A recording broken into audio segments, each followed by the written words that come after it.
It's your boy Juan Velasquez here in Fort Mill, South Carolina.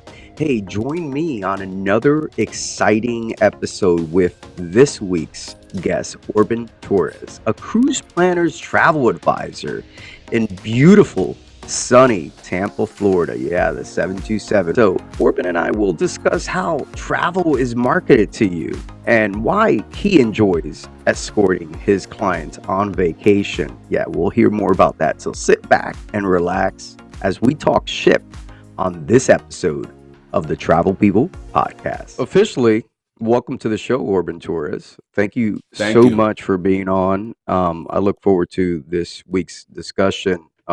This conversation I've been looking forward to for quite some time, and we did our research, and you and I had a really good conversation prior to the show a month ago about marketing and the importance of marketing and how it's changed its dynamic, how it's being featured towards clients and travel advisors as well. So let's jump in on that, Orban.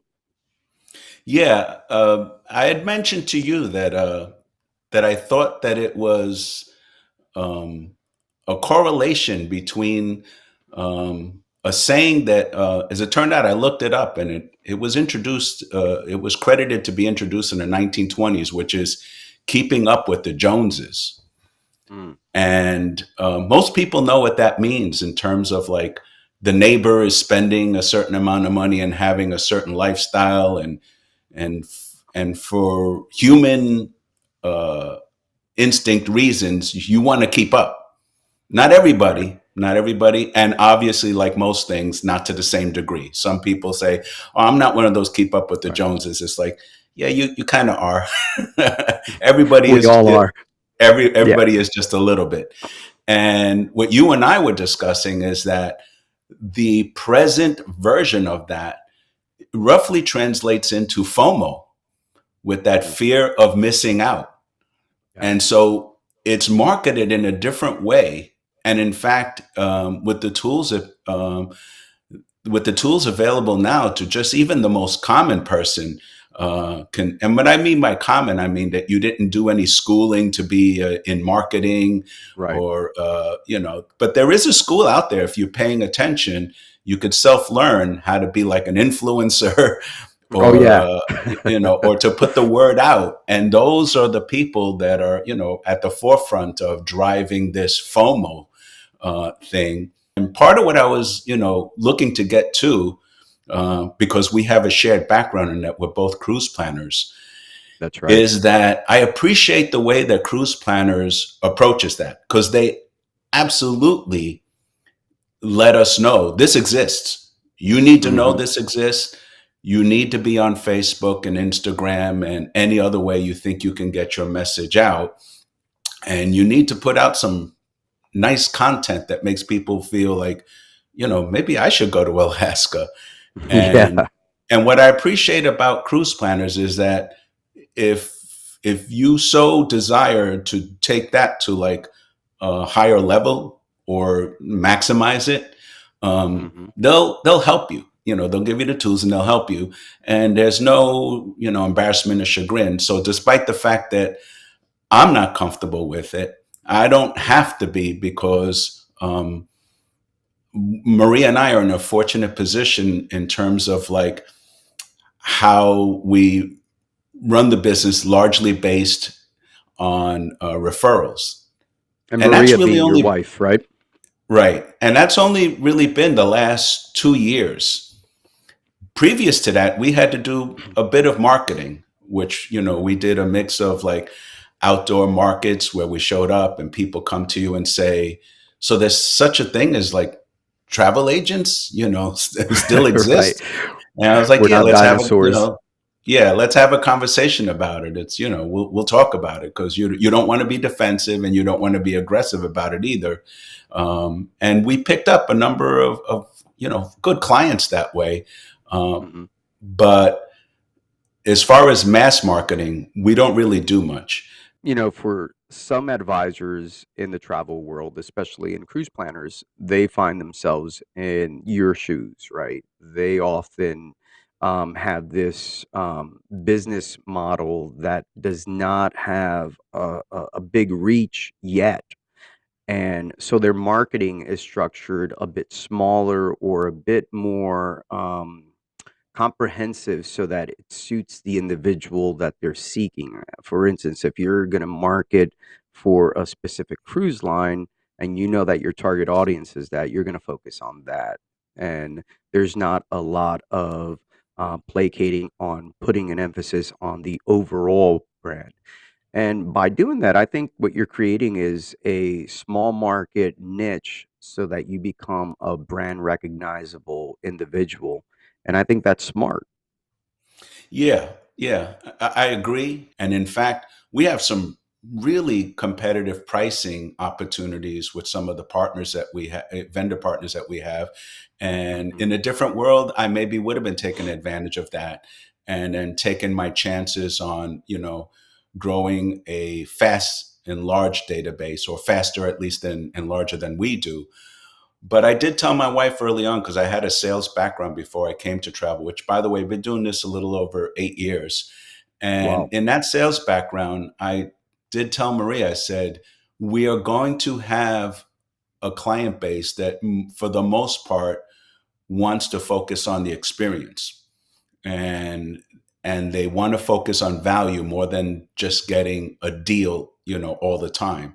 And the reason for that is because that's how we are. Right. And with you being involved with me, it actually solidifies it even further, because they're meeting the two of us and seeing that we're of the same mind. And Correct. in business, especially this business, you will tend to draw people that have like a like mind, similar type of outlook in terms of what do they look for in travel. Correct. And I will admit right now, Maria turned me around a bit on that, like by the fourth year. And she pointed out different examples. And I told her, you know what? I think that my pursuit of having clients that are so much just focused on the value and the experience based thing that we do a really good job with, um, made me, uh, gave me a blind side to some of the tools and the possibilities that we have to actually Mhm. pitch deals and remind Right. people, oh, by the way, and we're probably going to save you money while you're doing that. And if you have a niece or a nephew who's on a budget, send them to us. We'll figure out a way to Right. get them out of Port Canaveral for less than what they normally would. And she was right. She was right about that. And I said, we can't shift who we are, but you're right. We need to start speaking and behaving. And when we talk to our client base, which has done a nice job of referring others to us, remind them, oh, by the way, and you know how we got you that deal when you went to Alaska, where it included a couple of things. That's because we're associated with cruise planners, and ironically, I would have some clients say, "Oh, that's the reason why some people call you, because I told them you also saved me money." But the main thing is, when I hear from these referrals, they say, "We heard you did a really good job." But as I said, we're in our 60s. We're very comfortable. This thing only needs to grow a bit at a time for us to do well. And we're looking at how much time we put into it. In the first five Right. years, not so much. I was like, you know what? If I got to work 60 hours and we're still only growing slow, it's like I'm learning and I'm not going to get frustrated because we're in a nice position. So that's why I try to So, qualify everything, right. because it's unfair to the 40-year-old who just let go of their full-time job to maximize cruise planners because they see an opening where this could be what they really want to do. Don't pay attention to me because I'm in a different spot. You know what I mean? Right. But having said But that, to that's the point you were making, you do right. develop a niche. You do, but that's really good that you had said that because there's going to be a lot of advisors that are going to be listening to this wondering, did I make the right move? And I know for me, especially as a travel advisor, in addition to doing this beautiful podcast, it was something of a life-changing experience. I felt like I was too young to leave my career. And with the work and dedication that I put into it, yeah, we've been able to spiral forward. But a lot of this is like what you said, what your comfort zone is. Where do you want to see yourself and project yourself? How big do you need to be? Where are you in life where, as an advisor, is this going to be your main bread and butter, right? That you're going to be bringing home money directly from this source, or will you need to supplement it? And a lot of advisors that I do speak to work a second job. That they're hustling on this end as an entrepreneur, and then they're still working for the man. I took a deep dive. I said, I'm just going to risk it all. I wasn't playing around. I said, this is what I want to do. And then I used the skills that I already had in sports and entertainment to bring those forward and use them in marketing and slowly develop a niche and a market. And I'm comfortable. A lot of people tell me, hey, Juan, you could have grown like 10 times your size. And I said, well, that's great for the average person, but I have the Dave Chappelle syndrome. I just don't see myself having a need to go beyond where I'm at currently. And then as that develops and goes forward, then maybe, yeah, I will evolve and spread my wings. But right now, I'm like you, I'm good, I'm comfortable. But with that being said, I know another thing we were talking about was groups and group travel. And you had mentioned something very unique to me about escorting clients. Let's talk a little bit about that and some of your experience with clients who you may have escorted or situations that you have run into like that. Yeah, there's a few different thoughts on that. One is that again, getting back to how cruise planners provides us tools. One of the most valuable tools I think there is for building like a small group that you're going to escort, and then have that group turn into like a referral base for you, is the cruise sheet. And I tell all the newbies when they ask, what do you think about groups? I'm like, well, first of all, we've only done a couple of groups that were like large enough to even qualify for a tour conductor credit, for river Right. cruising, 5 or more. And for ocean cruising, the big cruise lines, it's 8 cabins or more. Hmm.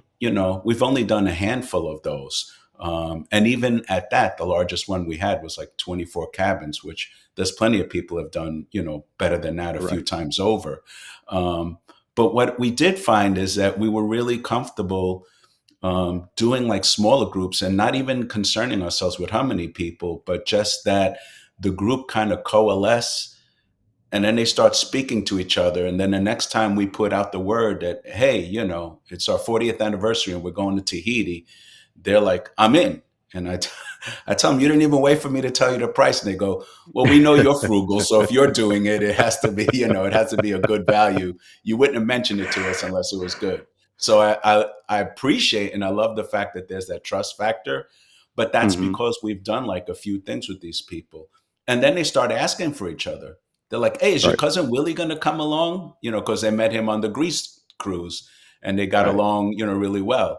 And then there's people in Georgia asking for people that live in Florida. They're like, hey, is Jeff and Ann going to be coming along? And it's like, yeah, they're going to be doing this Virgin Voyages. And the one that we've done the most small groups with was Virgin Voyages, and it was partially born from the fact that Virgin Voyages to me is so different that it's almost like you need a translator to go with you. And that's like, I served as the translator. And there's like, hey, there's no like afternoon activities going on like there are on other cruises. I was like, yes, there Right. is. I just signed us up for karaoke in the private room.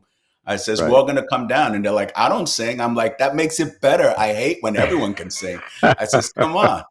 I says, it's karaoke. It isn't like America's Got Talent.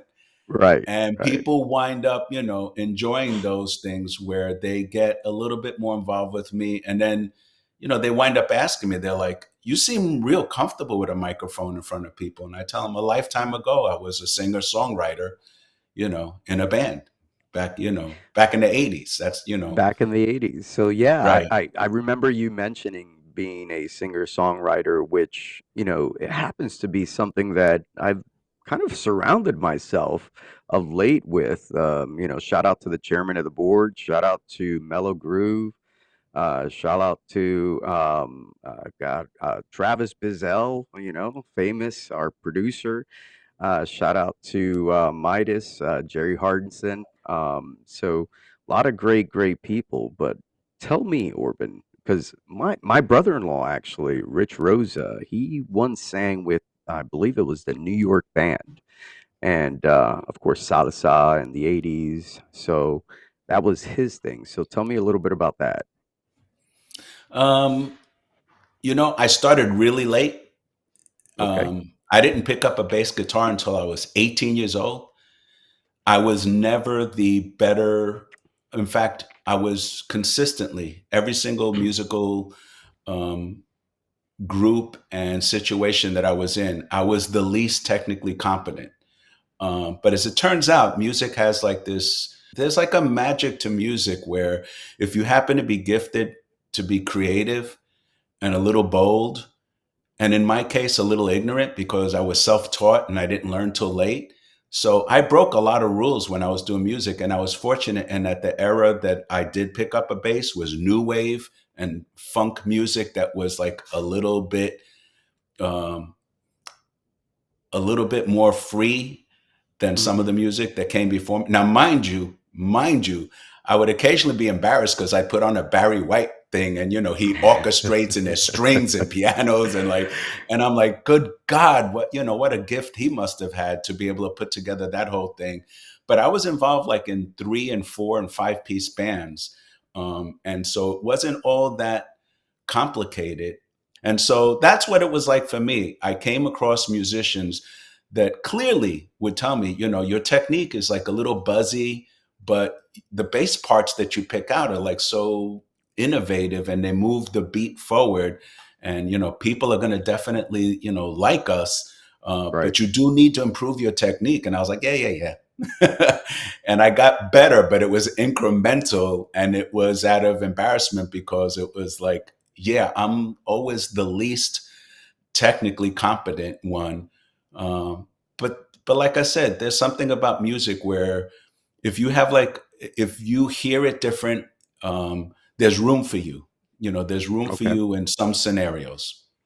Yeah, my son's a musician, and he's gone into the realm of songwriting, and he plays both the bass and the guitar. He's fantastic. He started out with a loose string Lucinda, and it was a gift from his grandfather, and it's just been sitting there in the house, and he picked it up one day. He was like, "I think I want to do this," and I was like, "All right." Just like anything else, your kids growing up, you entertain anything that they. And he was just really into it and really got in. I said, "All right, I got a guy that maybe could give him some lessons." And for sure enough, now he's just playing all kinds of Metallica songs. He's like, really cool. I mean, and You, I enjoy it. I enjoy it a lot. And I told him, I said, one of the things that brings individuals with talents that way are they kind of tend to trend into the entrepreneurial world. Because yeah, they're free thinkers, right? Is that something that you can attest to, or absolutely. In fact, I had like a yearning when I gave myself like a certain time where it's like, all right, you're not the next Prince. Let's move on. But I thought, I really didn't perform that much in front of people. And it's something that I think I'd like to do. And I said, I'll do a cover band, but not a copy band. And when you do R&B music, you can do that. Like that movie, The Commitments, where they're right, not really playing the exact version that uh, that the original artist did, but they do like a nice cover. And I described right, that to people, and I said, I'm going to do that if you want to join me. And I could tell you that at the end of that, I told the band that I mostly led, um, I think this is it. And I'm going to give you guys a few weeks to find a bass player and maybe another singer because there were guys in the band that could sing. And they all told me, you're going to miss this, because even though we're a cover band, you like the creative process of making different mixes of how we go from one song to another and you create little pieces and stuff. And I told them, I says, I'm gonna miss hanging out with you guys, and I'm gonna miss singing together. But as far as just singing, I could sing in the shower, I could sing at karaoke. I says I'll miss doing working out harmonies and singing together. I said, but as far as a creative thing, I said, I'm already going to sell all of my musical equipment and I'm buying software and hardware to do video production. And they were like, what? Right. And I was like, yeah, there's something else that I've had an eye on for a while and I've already like learned a few programs on my own. And so Hmm. I did, a bit of video production. So you're right. There's like um, There's that that sense of that create entrepreneur. Yeah. You that become this creative creative. side will lead you to Yeah. be a little bit more bolder. Oh, And you've yeah. been in front of people, you've had to sort of Hmm. sell yourself. And so, yeah, I do find that many people that get involved in music have a certain mental freedom to consider I could do something else and I could practically be on my own. And if I have to coordinate with other people, I've already dealt with Right. some of the most largest egos already, because it's very hard to get up in front of 2,000 people and perform your own Oh, yeah. song without some type of an ego. Yeah, one of the things that I like to use is my background as how I mesh it into what's currently happening. For instance, if there is a themed cruise and it has to do with sports or some type of band that maybe I've been involved in or some type of entertainment aspect, I try to attract my clients to that because I know a lot of it. So I'm well versed in it. So it becomes easy for me. Or if there's an act or an entertainer on board a specific ship or a product, it's easy for me to kind of go on board with the client and be like, "Hey, this is what we're doing. This is who's here," and it helps me navigate those complexities that some other people find very difficult to do. So, do you find it that now, with all the experiences that you've had, especially in the entertainment world, that when you go on these products and you experience these products, you have a better grasp of how to explain to the client marketing wise to say, hey, yeah, when you go on there, this is not your grandparents' Barry Manilow. This is, high performance Broadway stuff that we're watching here. Yeah, yeah, I do. Because we are experience based. We look for the experiences mostly in the destinations, but the cruise industry has invested a hefty sum into making the ship experience an integral part, obviously. But it should maybe I shouldn't even say obviously, because I've seen some shows where I'm like, this is kind of like a passion somebody had. This show's too good for it to be like we need a show. Yeah. It's like no. This is special here. Somebody took this thing to heart, and so yeah, we do feel like we're in a good position to kind of give the right type of details and qualify people, because as I'm imagine you're aware, like the entertainment on Virgin Voyages is quite a bit different from being on one of the mega ships on Royal Caribbean. But I Right. tell Right. people it's like I'll send you to both of those experiences prepared, and I assure you, even if you say I'm not into mega ships, you will find that the advantages that Royal Caribbean, and I give them credit for tapping into this. They're like, yeah, it's a big ship, but guess what? We're going to Hmm. bring a level of technology to our shows that are, going to make something special. Like those aqua shows are like dynamically good. It's like Yeah. you're not going to see that anywhere else. Maybe in Vegas, but that's why I tell people it's like a Vegas quality type of thing. But yeah, there is a certain connection that I think we have, and in regards to entertainment, uh, describing it and speaking about it with passion. And I told you that I have a sales background, right? Yeah. Yeah. When we Yeah. So first got what started did you doing what did you do before you start that story? Tell our audience what did you do before you jumped in as a travel advisor so they can understand a little bit more. a lifetime ago, I was trained as a medical laboratory technologist in the Air Force. I parlayed that into a job in the civilian field where I kind of specialized in microbiology and some virology. And then, but I was a generalist. You know, my background was prepared for, you know, knowing all the different disciplines in the laboratory. So I parlayed that into being a technical support and customer service person. Um, because there was better opportunity, you know, for making money.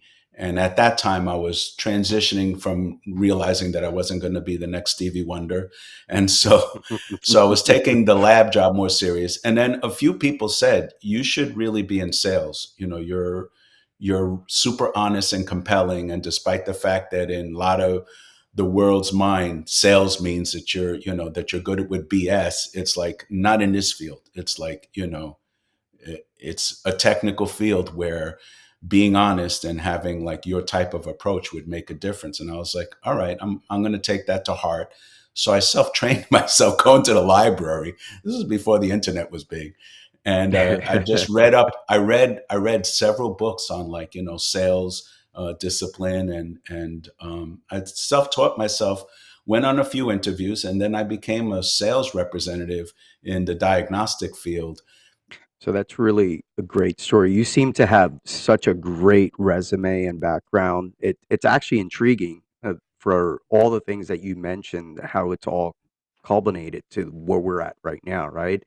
And I find that many cruise planner agents are kind of similarly involved in some manifestation, like the one we're just talking about, that leads them to become a travel advisor.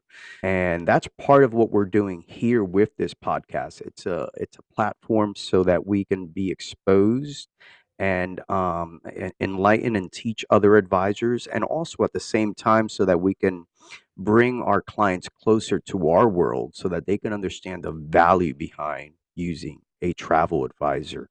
And when I came on with Cruise Planners, which is probably one of the best companies that I will ever be associated with, this is probably top notch in terms of their care, Yeah, their technology, their home office support, their leadership. I mean, everything is 1 or 10 levels, I should say, above par in the industry, and it sets us apart, which is really a cool treat to have because when I go do a show, for instance, a community show or maybe an event, people recognize me already. The brand is recognizable. I mean, I can wear a yeah, cruise planner shirt somewhere and they're like, "Oh yeah, we have a advisor." I'm like, "Well, do you still have them?" yeah, yeah. Yeah, I'll tell you, when we first got started, I was just a little bit surprised that they were saying, you could pick the name of your agency. Um, and I remember it was Vicky, God bless her, that said, I advise you, unless you already, and there were a number of people who already had a travel background, but she said, I advise you, unless you already have like a travel background in the name, to incorporate cruise planners. And I thought, yeah, I mean, yeah, that's what I ponied up some money that I'm Right. assuming that the name means more. And then of course I have like a unique name. And so, you know, it didn't even take long. I just, looked at Maria and I was like, I think it should be Cruise Planners dash Orben and Maria. And that's what we should go by, not, the travel lords of, the galaxy, and, you know, step into this trip .com or whatever, which I hope I'm not stepping on anyone No, who's picked you're their good. name. I I love hope, this. if you had a good time doing that, good. My advice to anyone who's new is that Cruise Planners carries a little bit more cachet than whatever likely you Oh brought to the yeah, table. Otherwise, you wouldn't have come to the table. So that's right. to like you say, it's like, there's like some cachet in there, and if you meet Hmm. the leadership even for a little bit, it doesn't take long. It's something It that doesn't I've take already. long to be influenced by Michelle and Vicky, what they started. Yeah, it's a very special team, and of course, um, Vicky's no longer with us, and she was someone who I had an opportunity to meet very, very late in the game. Of course, I'm going on my third year, so congratulations to the boss lady, my wife, for supporting me for 3 years through this endeavor. Can't do it without her. So shout out. As a matter of fact, this episode is sponsored by Evelisa Velasquez. So for all of you who don't know, last week's episode, or last month's episode, I should say, was sponsored by Carolina Outdoor Clothing, a great, great friend of mine, Ernesto Hernandez, here in the Carolinas, starting a new brand of clothing. But you know, the name, I no longer have the concern to tell folk, yeah, you know what? I am a cruise planner's travel advisor. And they look at me like, wow, that's pretty cool. Tell me more. There's no elevator speech anymore. The name alone is the elevator speech. I am a cruise planner travel advisor. And that Yeah, holds so much weight because there's transparency involved there. There's no need to explain myself. So long as I continue being authentic, and I'll tell advisors right now, just be yourself. Be who God created you to be, and just be yourself. Be smart, obviously, business wise, but be authentic and let people know that you're just like them. Only you have the knowledge that they need to build value for their trip. Because if they want a budget friendly trip that they're going to pay a little bit on, or try to squeeze an extra person into a cabin, then hey, Costco's great. They also sell toilet paper, but and hey, yeah, I got myself a membership too, so don't get me wrong, but it's just there's certain things for certain um, things that you're going to do in life. There's certain products that you use and certain companies that you seek out. You're not going to go get a filet mignon at McDonald's. I mean, not yet, right? I mean, they haven't pivoted yet, but you're probably going to go to a Chris Roof or somewhere of that nature to do something. So I think it's important for us to educate our clients to understand that we're just not your grandparents' travel advisors. We are the real deal. We have so much technology available because of companies like Cruise Planners who support us and give us those opportunities to do marketing and through the technology that they have. yeah, yeah. And to your point, for those that may not be able to make the connection, assuming that uh, the travel industry, because obviously we do more than just cruises, but so you think about those big resort companies, and I'm not going to name them because the next thing I'm about to say might make it seem like I'm throwing them into a barrel of less competent. So Hmm. I'm not going to name any of them, only because you know for every single travel vendor that we have, a number of us, if not almost all of us, could point out some real technical weaknesses that they just like leave exposed for years, where we're Hmm. saying, how could this be? And the primary reason for that is because we belong to cruise planners. And Right. we've seen new apps and new systems rolled out that we're rest assured that it's been tested before it ever Hmm. reaches us. So when our vendor partners roll something out and it looks like they're doing it on the fly, Right. it puzzles us. But it's not because, hey, you guys got to understand, Virgin Voyages is new and they do this way better. No, it's like Yeah. I wind up telling Virgin Voyages, your IT sucks. But fortunately, even companies that have been doing this for 30 years also have holes in their app when Right. you show up on the ship. I says, but you shouldn't hang your hat on that. Like, yeah, we're not so bad, right? And but I hold back on that. I'm like, don't be too judgmental. Try ensure that your critique carries some value to them, that they could bring back and say, hey, this is not the first time I heard it, but this is a guy who's pretty level and balanced on his critique, and he really thinks we should clean this up. And there's other people saying this, because obviously it's not going to get repeated if just Orben says it. Right. But to your point, the tools that we have, in some ways they spoil us, because then we start working with our vendor partners and we're like, what is this? Right. You told me all I had to do was click on this and it was going to show me all of the Right. cabins that were available. You can't do that, right? This is like the ABCs of selling, or at least of giving us tools in order to do it.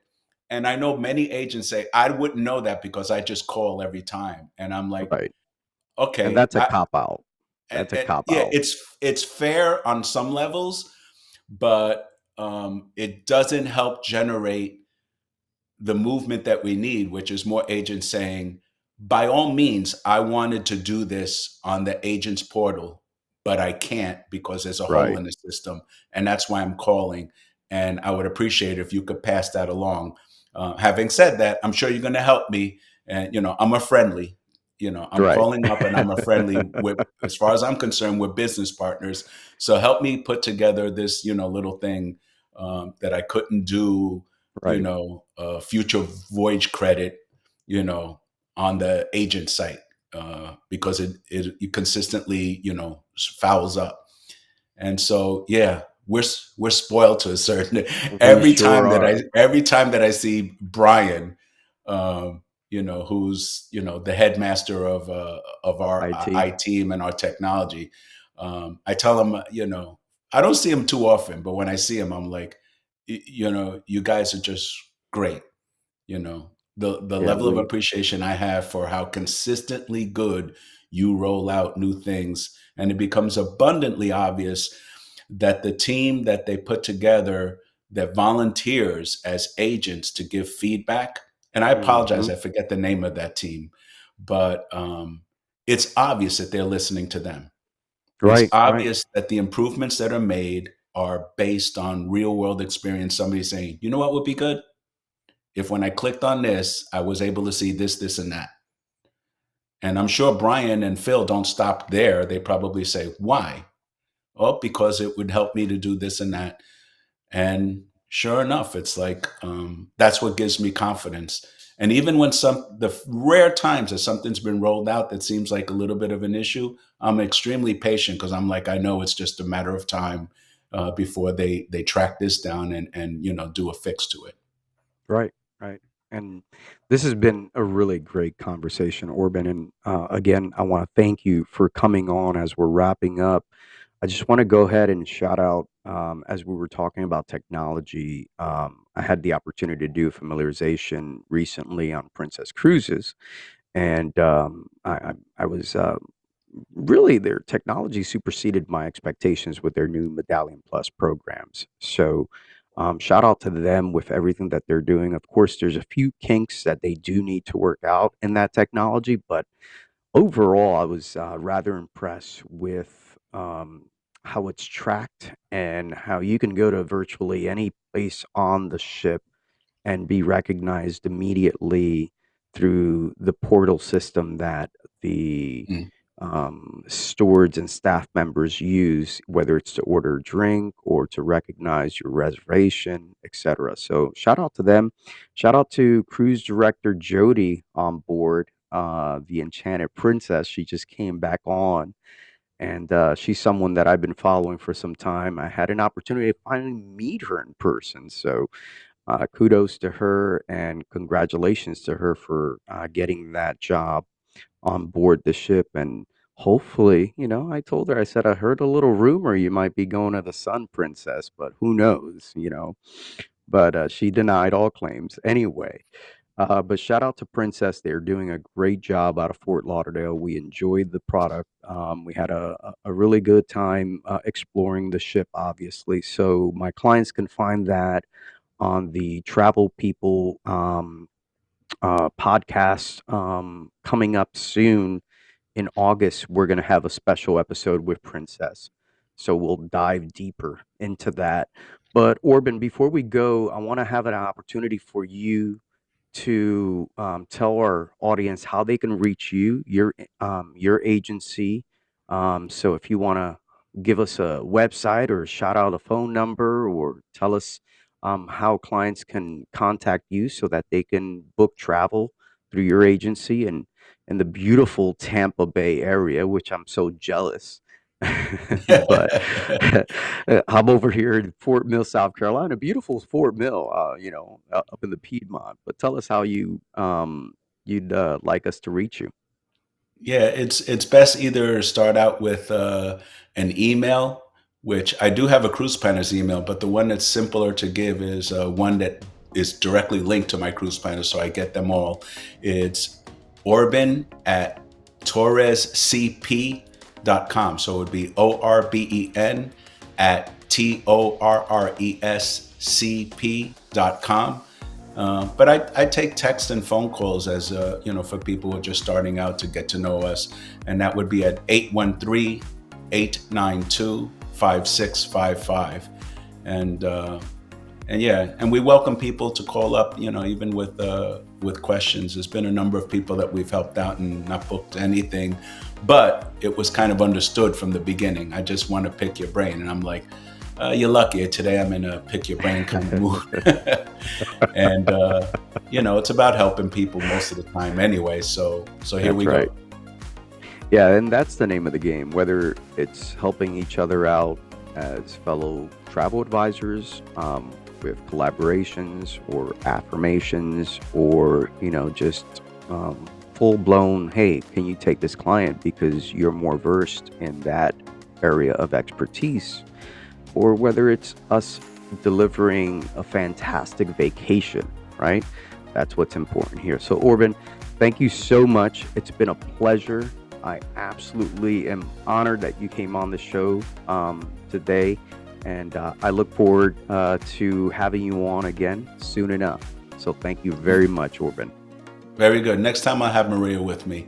And Juan, Perfect. thank you. This was I looked forward to this and feel really good about connecting with you here.